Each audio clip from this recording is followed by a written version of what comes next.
Yeah. Try to keep the tripods where they're over. Yeah.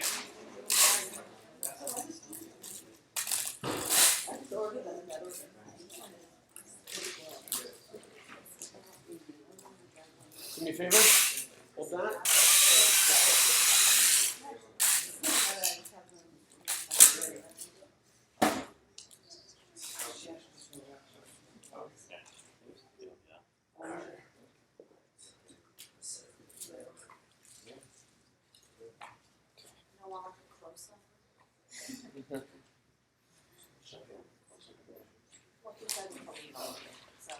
Okay, just so you're all aware, the framing is set up basically here. So if you're standing in the center, you'll be center frame.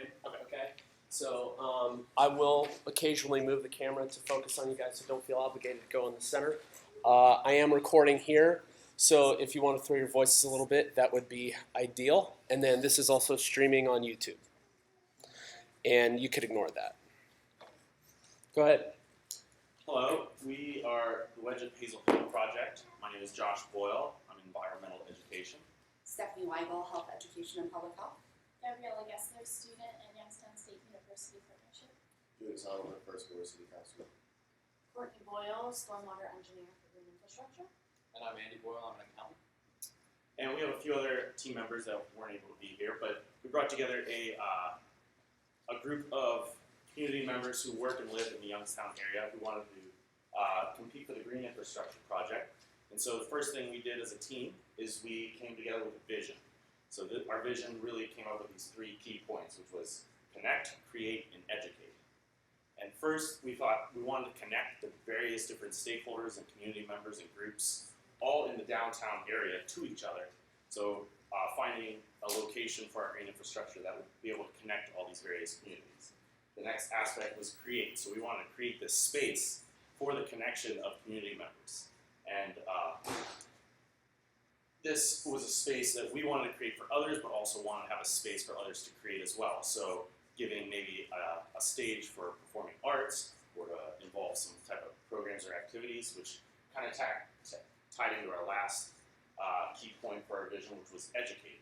So we wanted to be able to educate the community, offer places for community members to educate, but also educate the community on things like green infrastructure, maybe gardening that would go on in our greenhouse, and some of the other aspects. And so through our vision and through our talks and meetings, we really came up with a mission that we wanted our project to really encompass, which was create green space conducive to education, entrepreneurship, and connectivity to resources for all community members that really connected the past to the present into a sustainable future. So as a group we decided that the best way to achieve our mission was to come up with a toolkit that we could use and look at to evaluate the different sites that we were considering for the implementation. So those toolkit elements included obviously green infrastructure elements, but also some community event space to connect people, as well as some public art to inspire a bit of creativity. So with that toolkit, we decided to look at, like I said, the number of different sites, and we ended up deciding to go with the Wedge at Hazel Hill, which is on the east side of the Youngstown Historical Center of Industry and Labor. We chose the site for a number of reasons. First and foremost, we felt like it offered us the best chance to achieve our mission, but additionally, we felt like it was one of those high visibility areas we could choose, and that it also afforded a unique opportunity based on the adjacent Steel Museum, that it could really connect the history of the area with the present and a more sustainable future that we're moving toward. Okay, so I'm going to talk a little bit about our concept and kind of where we ended. So as Andy mentioned, we picked our site. We went back to our toolkit at that point to look at what we could apply to our site that was cost effective with our limited budget, ease of maintenance, and would really provide the most bang for our buck for the site that we have. So the elements on our site, I'm just going to kind of walk through them, and then I'll talk through the phases that we planned. So we have a greenhouse here with rain barrels. So the rain barrels will collect the rainwater from the greenhouse. And the idea here is maybe we could do an art project around the rain barrels, engage maybe the local city schools in developing different designs for the greenhouse. And those would, that rainwater would then be able to irrigate some different garden aspects we have, so fruit trees, community plots, which we'll talk about a little bit later. We have our stage, which is our really main focus. This could be for our performing arts.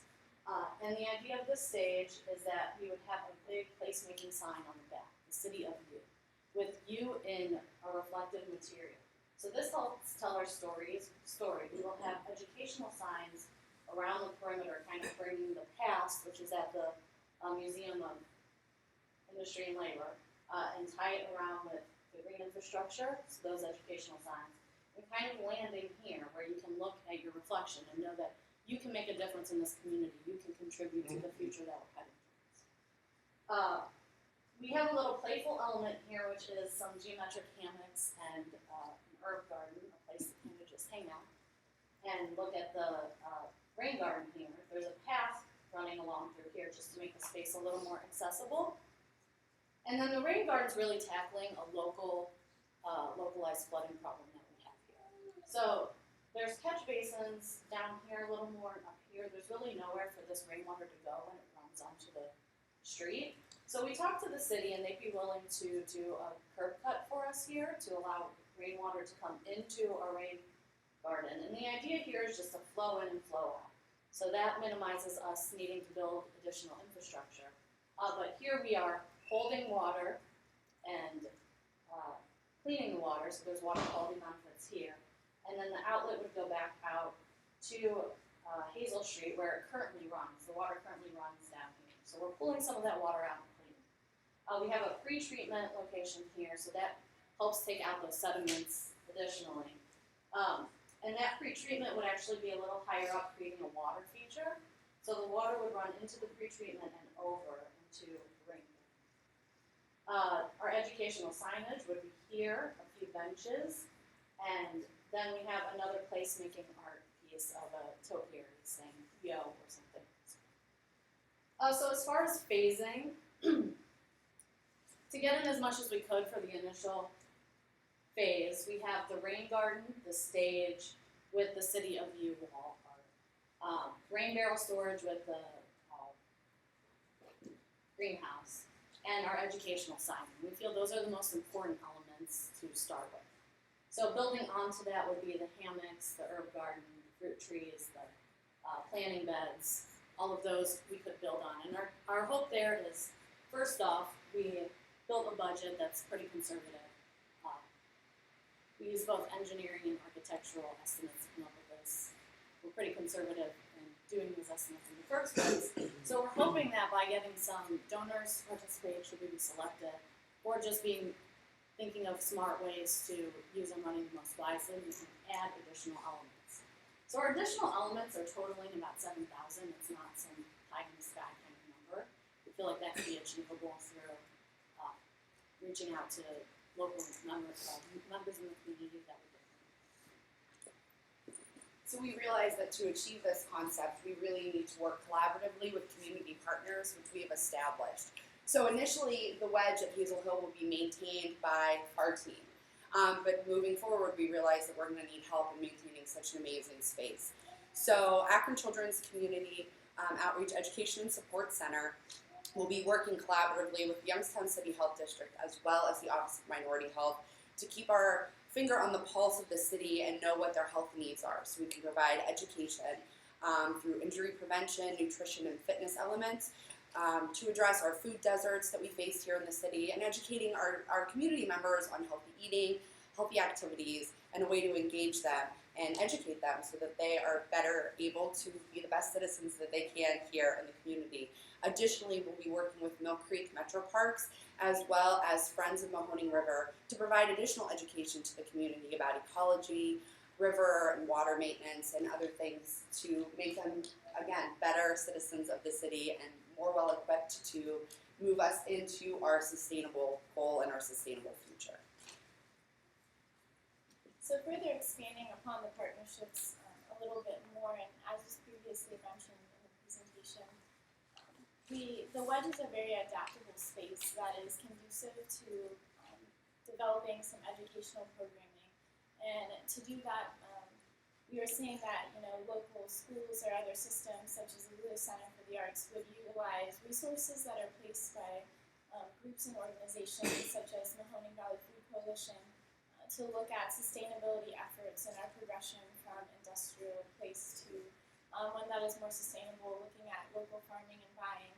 And then a larger partnership would again be Youngstown State University. So they promised their support by utilizing the space through various departments. The first one being campus recreation and wellness. And through them, they would apply their satellite programming that they're currently trying to grow right now. So this would involve adventure recreation and group exercise classes, such as yoga and meditation. And then also through the Department of Student Activities in conjunction with Penguin Productions. So with that, they would really embrace the location of the space and bridge the two communities between campus and downtown. And with that, they could bring in local artistry, focusing on performance and really reignite the vitality of Youngstown. And then other programs outside of the campus that could also do that is Easy Street Productions and Ballet Western Music.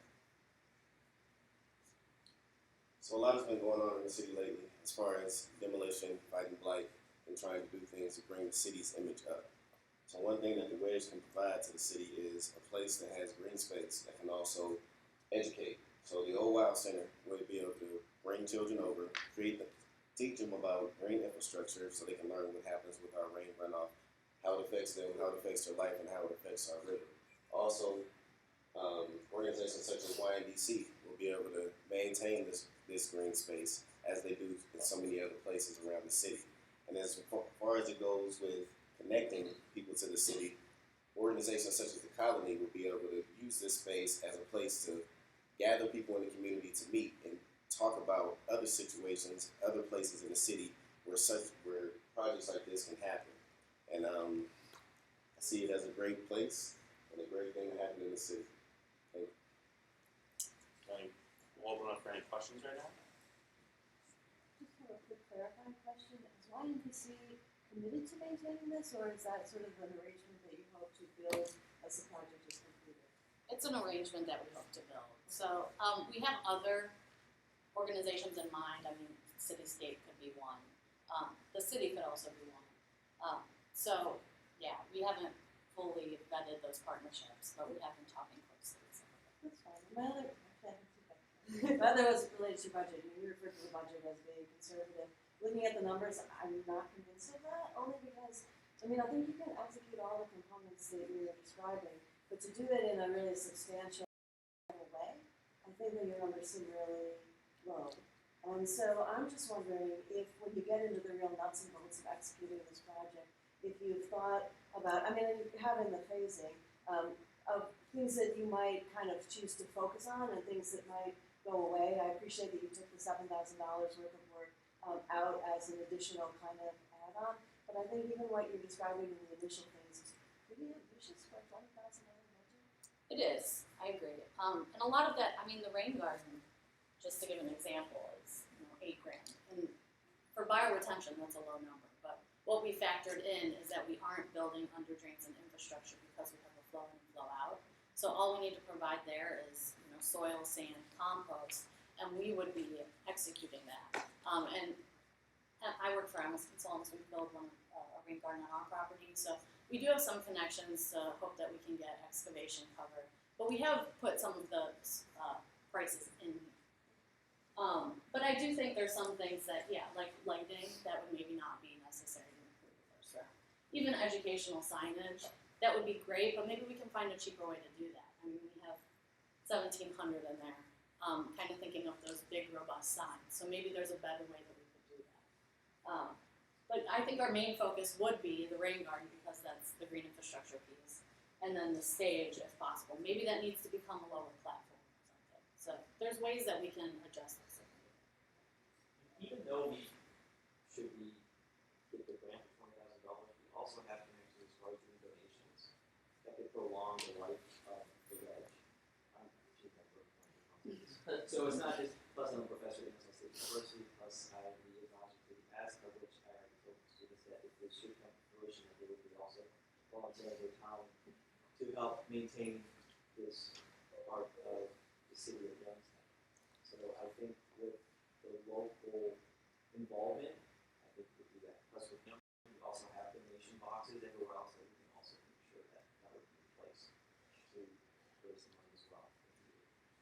a lot of the collaborative agencies that we work with write grants frequently addressing public health and health education. So once we identify the needs of the city, yearly or every few years, we'll be able to write grants to address educational components of the Wedge. So the initial phase of getting things started will then be supplemented through grants from the Ohio Department of Health, the Centers for Disease Control and Prevention, and a myriad of other entities that can provide funding for health education and public health components of the project. And I'm not advocating for you to raise a whole bunch more money, only suggesting that it might be better to do a few things really well than to try to cover the full gamut of what you're describing. Sure. And we welcome that feedback from the team should we get selected. We can definitely do that. That was, I mean, and that kind of ties into one of the other reasons we chose to implement the toolkit the way that we did, was that it affords the opportunity to kind of treat it as a puzzle. So, you know, if there's elements that need to be removed or put into a later phase, you know, that option exists as well. And obviously there's a number of areas in the community that this, you know, could then be implemented, or elements of this budget could be implemented in different spaces later on if there was better site suited for those things. I may have missed this, I'm sorry. Is there, do you have an artist on your team or a designer that you're working with, you know, in terms of creating what the visuals of the space will look like?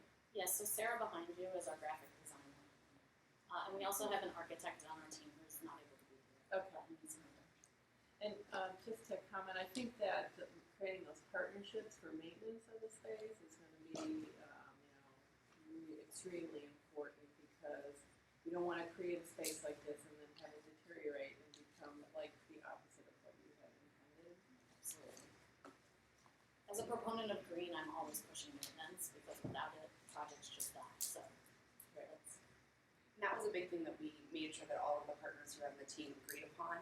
We're all very firmly entrenched here in the Valley and invested, and to be part of the team, you had to commit to staying on and helping to do maintenance until we developed more collaborative partnerships so that we can ensure that the Wedge is sustainable in the long run, because we agree. I mean, if you build something great and there's nobody there to take care of it in 5 years, then it becomes the next problem for the next generation. I just have a quick logistics question because, which is, have you considered at all what it will take to actually get permission to build this in the site that you have selected? We've talked with Bill Davico from the city, and I've shown him kind of our initial concept, and he seemed very cooperative and was excited about it. So. I just want to add that the city is definitely in support of projects like this. I mean, we're constantly looking for places to put green spaces to utilize empty land in which people can be able to use. And this is, I think, would be a highly utilized space just because the city is trying to find ways to connect YSU downtown. And with the coming amphitheater park and water park is going to be right next door, Hazel is going to be one of the grand entrances into that park. So this sitting right at the top of the hill, YSU is going to be a thoroughfare just going right through the amphitheater. It's going to be highly utilized. Thank you. Any other questions? All right, thanks so much.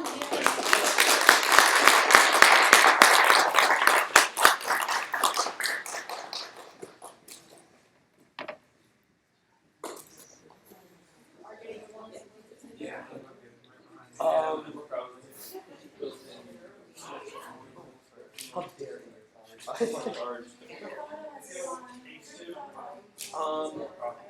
We can.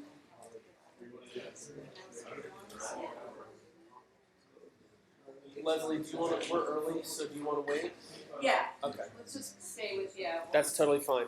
I gotta calibrate here anyway. I don't need it.